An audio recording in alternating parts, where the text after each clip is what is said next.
Tem um outro destaque, inclusive uma notícia que repercutiu muito nas redes sociais. Embora a base governista ainda não tenha conseguido o número de assinaturas suficiente para iniciar a tramitação, a PEC, que prevê o fim da escala 6x1, 6 dias de trabalho e 1 de descanso, já repercute no Congresso e também na sociedade.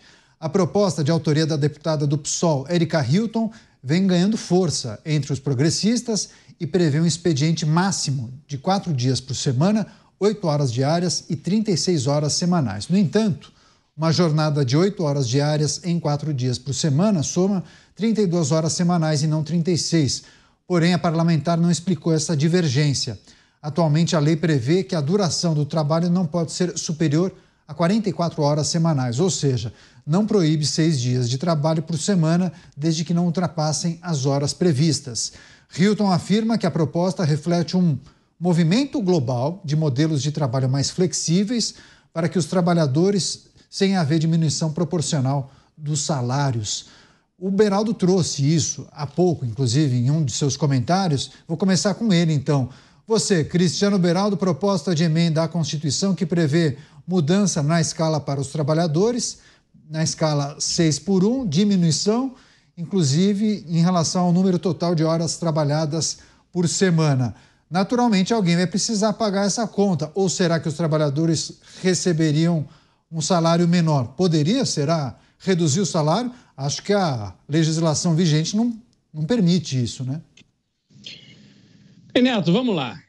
O sonho dourado de toda e qualquer pessoa, e é justo que assim seja, é trabalhar pouco e ganhar muito.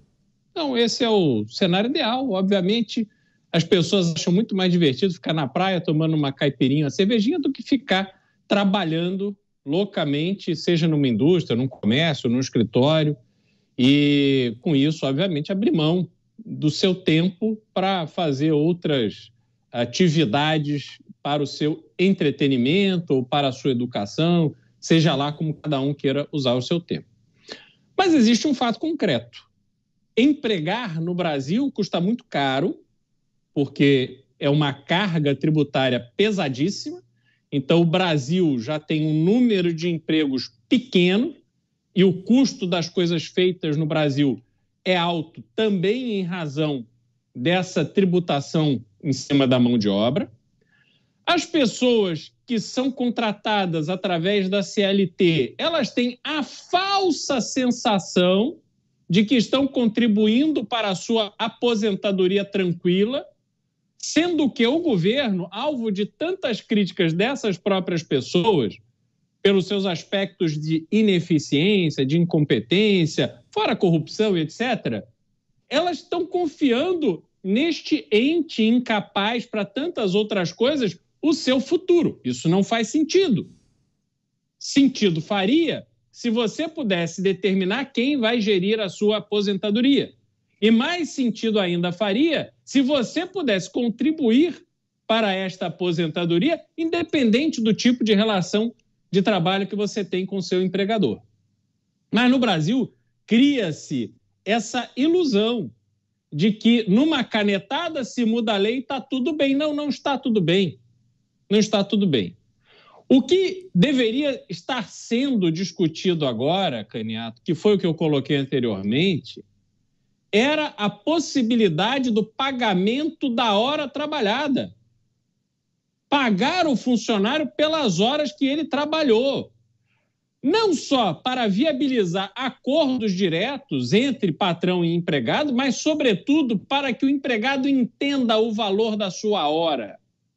Isso é que falta no Brasil. As pessoas não compreendem que tempo é dinheiro. Da mesma forma que não compreendem que o dinheiro que é perdido no Brasil em razão da corrupção, da incompetência e da ineficiência governamental é fruto do esforço deste trabalhador que paga os seus impostos.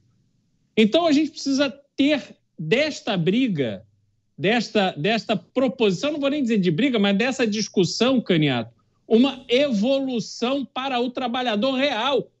E não esta ilusão de que por uma canetada eu vou diminuir o tempo de trabalho, vou aumentar o tempo de descanso e está tudo bem. Quem acreditar nisso vai quebrar a cara. Então, o que precisa agora é ser cobrado a discussão no foco correto. Da forma que está, não vai resolver o problema de ninguém. Pois é, vejo muitas manifestações de pessoas que falam sim, tem que terminar a escala 6x1. Na verdade, não tem que ter escala.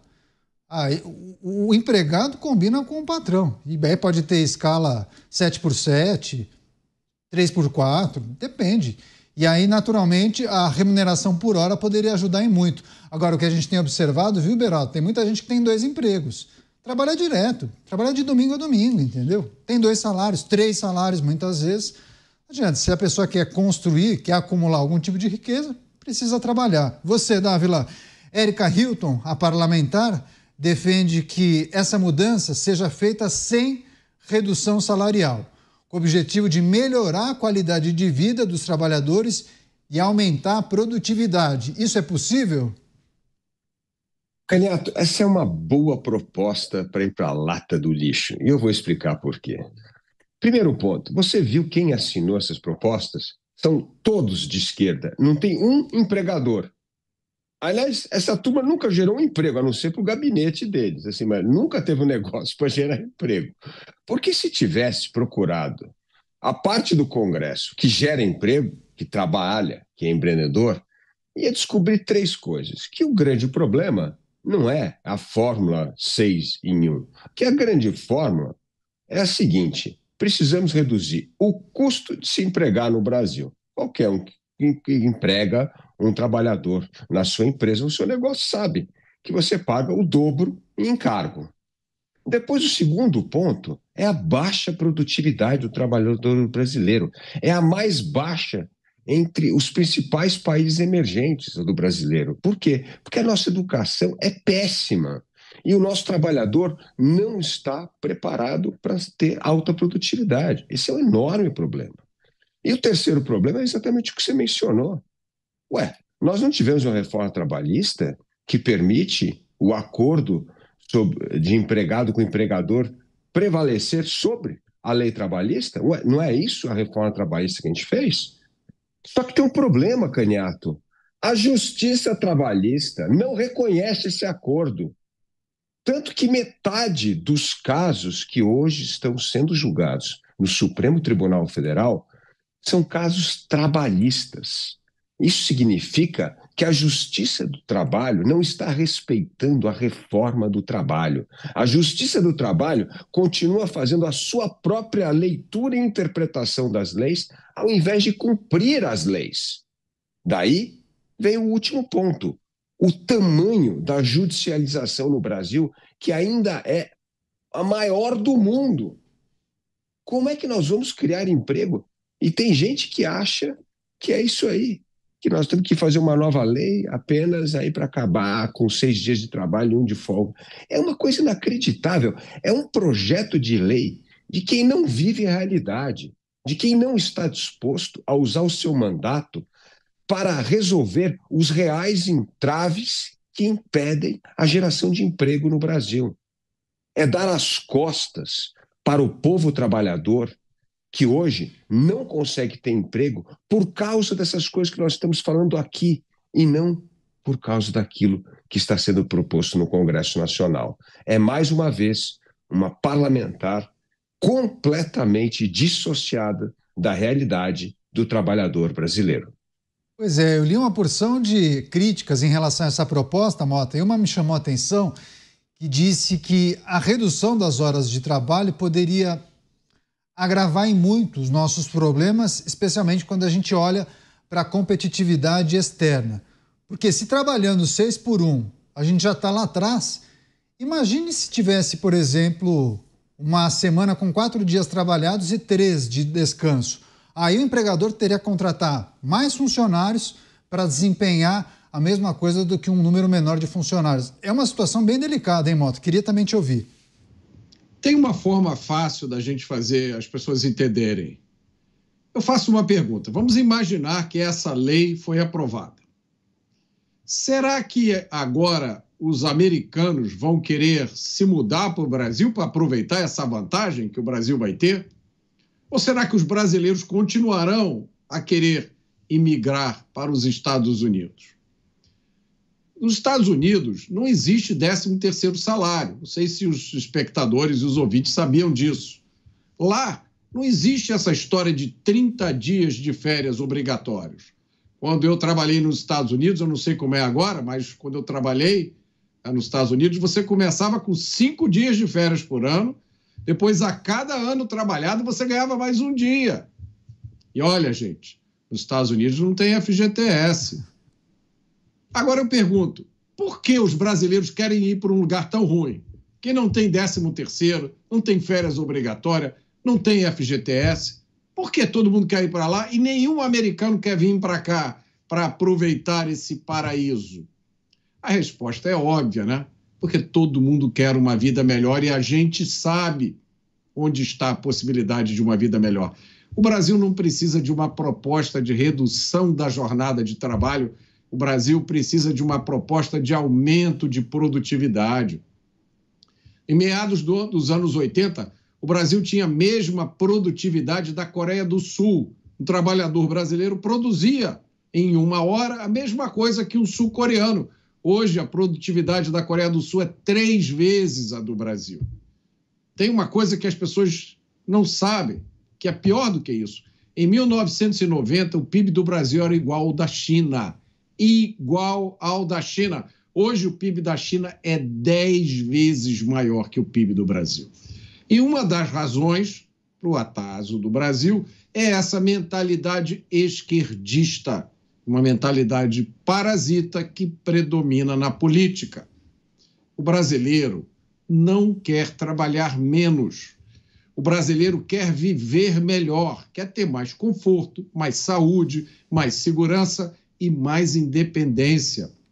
Viver sem receber esmolas do Estado e sem ter que se preocupar todo dia com projetos sem pé nem cabeça que vêm dos mesmos partidos que defendem soltura de criminosos, liberação das drogas e o fim da propriedade privada.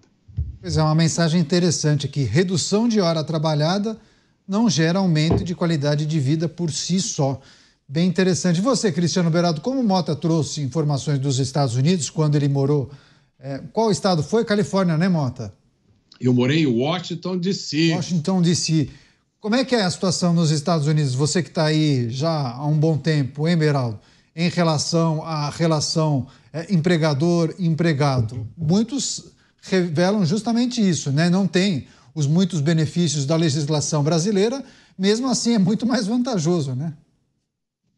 Pois é, Washington D.C., Caniato, que é o Distrito Federal, né, a capital dos Estados Unidos, que entregou, Mota, mais de 90% dos seus votos para Kamala Harris. Olha que loucura, né?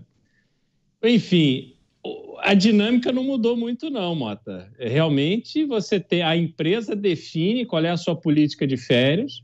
Então, ela pode dizer que começa com 1 semana ou com 2 semanas e a cada ano aumenta-se um dia de férias, que é para justamente estimular a manutenção do trabalhador na empresa.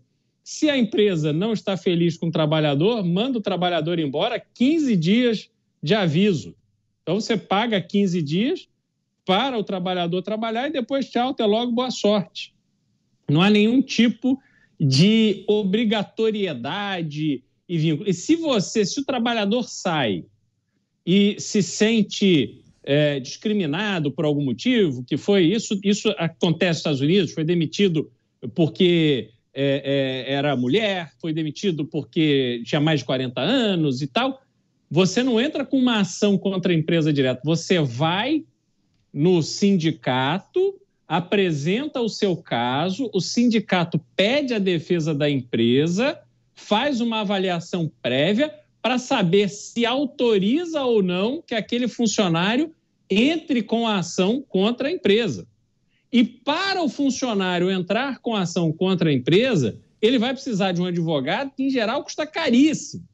E aí o advogado vai olhar, essa causa é relevante? Ela vai valer aqui o meu tempo, o percentual que eu vou ganhar dessa causa vai justificar?